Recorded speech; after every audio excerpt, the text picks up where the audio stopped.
కోనసీమలో జనసేన జెండా రెపరెపలాడుతుంది. Clean sweep దశగా పయనించింది. దీంతో జన సైనికులు ఆనందోత్సవాలకు తెరదీశారు. అయితే పోలీసులు కట్టుదిట్టమైన ఏర్పాట్లు చేసినప్పటికీ కూడా జన సైనికులు తమ అధినేత విజయాన్ని ఆకాంక్షిస్తూ ఆయన విజయం సాధించాలని కోరుకున్నారు. జనసేన ఇక్కడ పిఠాపురంలో పవన్ కళ్యాణ్ ఘన విజయంతో పాటు పోటీ చేసిన అన్ని చోట్ల కూడా విజయం సాధించడంతో ఇక్కడ చూస్తున్న జన సైనికులు అందరూ రోడ్ల మీదకి వచ్చారు. అధినేత విజయాన్ని సంబరాలను చేసుకుంటున్నారు. చెప్పండి, జనసేన క్లీన్ స్వీప్ చేసింది, ఎలా ఉన్నది మీకు? నిజంగా ఒక 10 ఏళ్ల కష్టం, ఎన్నో అవమానాలు. జనసేన మీ అధినేత 2 చోట్ల ఓడిపోయాడు, పార్టీని ఏం నడుపుతాడు, 2 పెళ్లిళ్ళు చేసుకున్నాడు. ఒకటి కాదండి, నిజంగా జన సైనికులు పడినటువంటి బాధ ఈ రాష్ట్రంలో వర్ణాతీతం. కానీ ఆ బాధలన్నీ తట్టుకుని 151 సీట్లు వచ్చిందని విర్రవీగే వైసీపీ ప్రభుత్వం యొక్క దాడులను తట్టుకుని ఈ రోజు బలంగా నిలబడి వాళ్ళ అధినేతలను అరెస్ట్ చేస్తే మేము బలంగా వాళ్ళకి నిలబడి ఈ రోజు తెలుగుదేశం పార్టీ నాయకులకు కానీ కార్యకర్తలకు కానీ ఈ ఘన విజయాన్ని అందించినటువంటి పవన్ కళ్యాణ్ గారు. అదే కాదు, నిజంగా ఈ రోజు తూర్పుగోదావరి జిల్లాలో కాకినాడ పార్లమెంట్ లో మరీ ముఖ్యంగా మా జిల్లాకి మా పార్లమెంట్ కి వచ్చినటువంటి అధినేతకు మా ప్రేమ అభిమానం ఏ విధంగా ఉంటుందో ఈ రోజు యావత్ రాష్ట్రం కాదు మొత్తం ప్రపంచం అంతా కూడా దత్తలేక మా ప్రేమని అభిమానాన్ని మా అధినేత పవన్ కళ్యాణ్ గారికి చూపించుకున్నాం.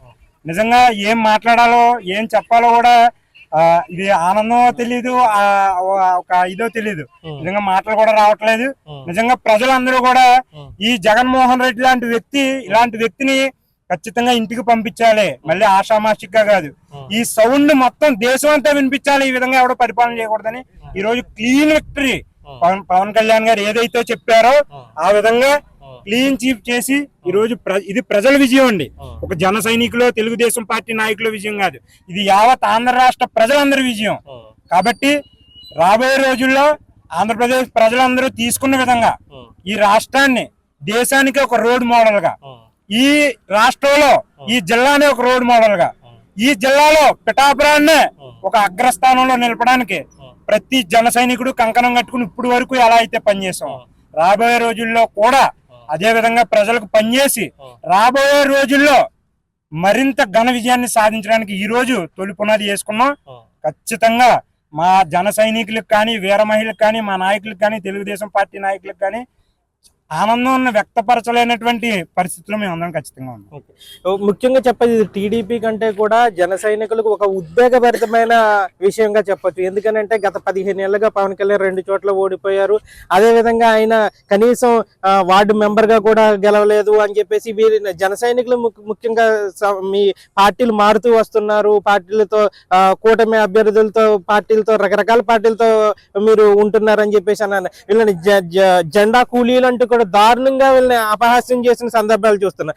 చూడండి, ఇప్పుడు మీరు మాటకి మాట అన్నట్టు పవన్ కళ్యాణ్ ఏదైతే వ్యూహం నాకు వదిలేయండి అని చెప్పేసి అని అన్నారు, ఆ వ్యూహంలో భాగంగా మీరు ఇప్పుడు పవన్ కళ్యాణ్ కూటమి అభ్యర్థిగా పిఠాపురంలో గెలిచారు. ఆ విధంగానే ఇప్పుడు 21 స్థానాలు పోటీ చేసిన ఆయన ఏదైతే మాట అన్నారో దాన్ని ఖచ్చితంగా నిరూపించారు. రానున్న కాలంలో పవన్ కళ్యాణ్ ఏ విధంగా చూడాలని అనుకుంటున్నారు మీరు? ఎవరైతే జెండా కూలీలను వాగిన వాళ్ళే ఈ రోజు వాళ్ళ జెండాను పట్టుకెళ్లి బంగాళాఖాతంలో కలిపినటువంటి party Janasena party.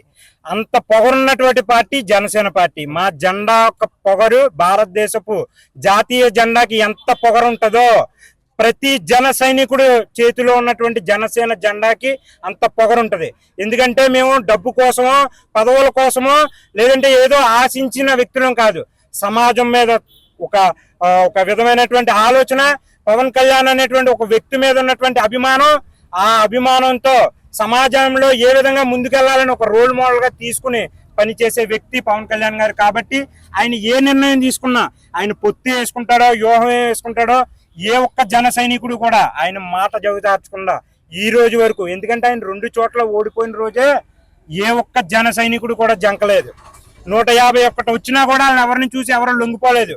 Local bodies election లో ప్రత్యక్షంగా మా మీద దాడులు చేసినా కూడా జనసేన పార్టీ బలంగా నిలబడి పోరాడి ఈ రోజు ఈ స్థాయికి వచ్చింది. మేము మరీ ముఖ్యంగా కొంతమంది వాగినటువంటి ఈ వైసీపీ కుక్కలకి చెప్తా ఉన్నాం, మీకులా మేము కక్ష సాధింపులతో ముందుకెళ్ళాం. ఆంధ్ర రాష్ట్ర ప్రజల అభివృద్ధి ధ్యేయంగా ప్రతి సామాన్యుడికి సమన్యాయం చేసే విధంగా కులం, మతం, ప్రాంతం, వర్ణం, వర్గం భేదాలు చూపించకుండా మీరు మాటల వరకునే చెప్తారు. రాబోయే రోజుల్లో చేష్టలు చేసి ఈ ఆంధ్ర రాష్ట్రాన్ని ఏ విధంగా అభివృద్ధి చేస్తామో ఖచ్చితంగా మరో 30 ఏళ్ళు మీరు రాసి పెట్టుకోండి. పవన్ కళ్యాణ్ అనే వ్యక్తి లేకుండా ఆంధ్రప్రదేశ్ రాష్ట్ర రాజకీయాలు ఉండవు. బలమైన ముద్ర జనసేన ఉంటుంది. పవన్ కళ్యాణ్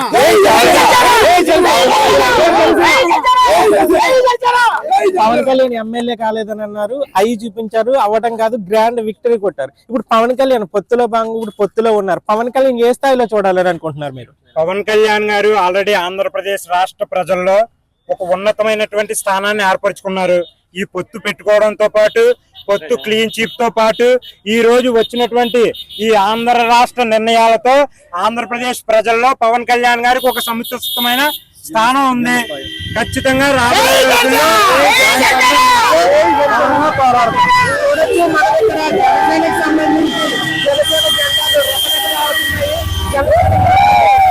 జై జనసేన నినాదాలు వినబడుతున్న పిఠాపురం సంబంధించి మొత్తం 21 నియోజకవర్గాల్లోని కూడా పవన్ కళ్యాణ్ జనసేన పార్టీ రావడంతో ఇక్కడ ఎటు చూసినా కూడా పవన్ కి జనసేన జెండాలు ఎగురుతూ ఉన్నాయి.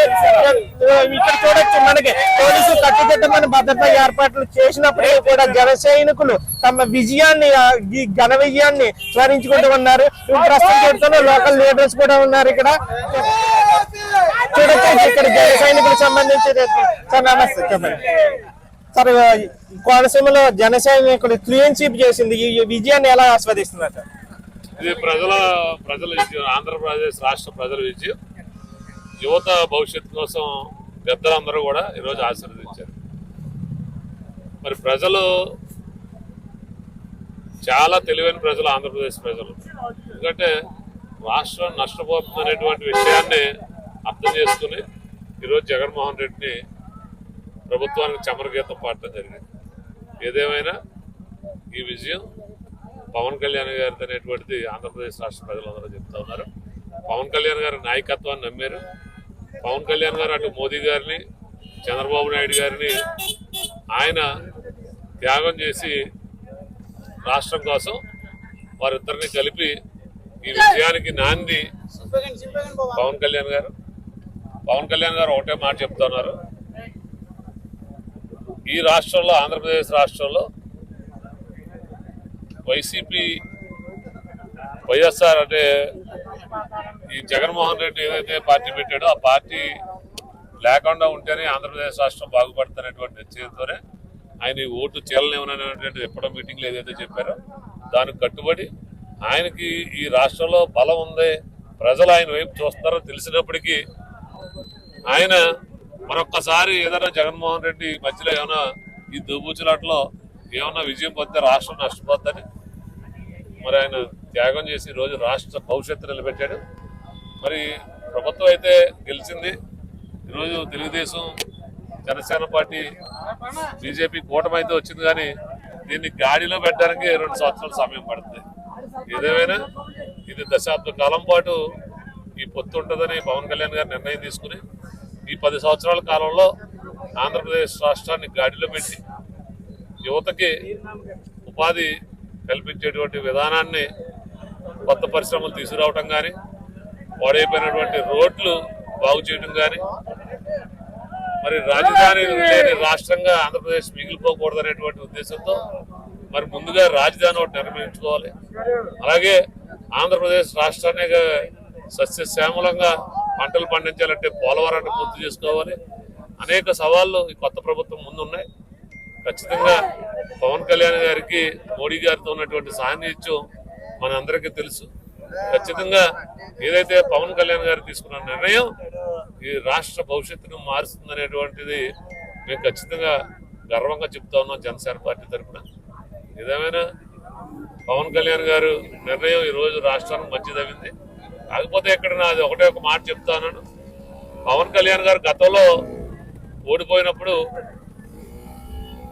ఆయన ఓటమిని అంగీకరించి మాకులాంటి యొక్క కార్యకర్తల మనోభావాలు అర్థం చేసుకుని ఇటు బీజేపీ ప్రభుత్వంతో ఓటమిగా ఏర్పాటు చేసుకుని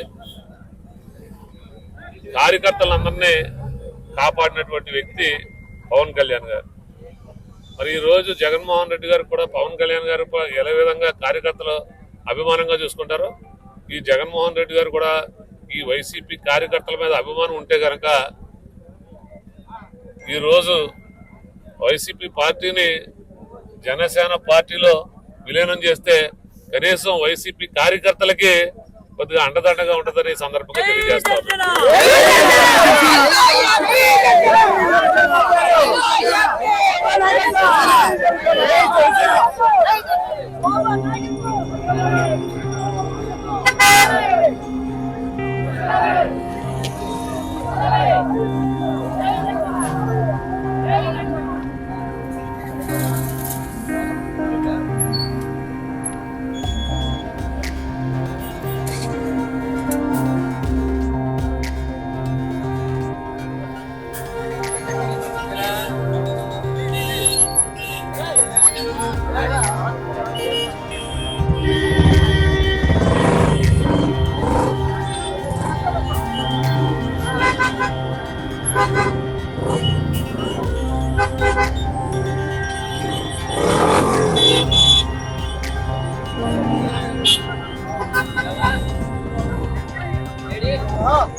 ఇంతమంది వస్తే వాళ్ళు ఏమవుతారు అట్లా?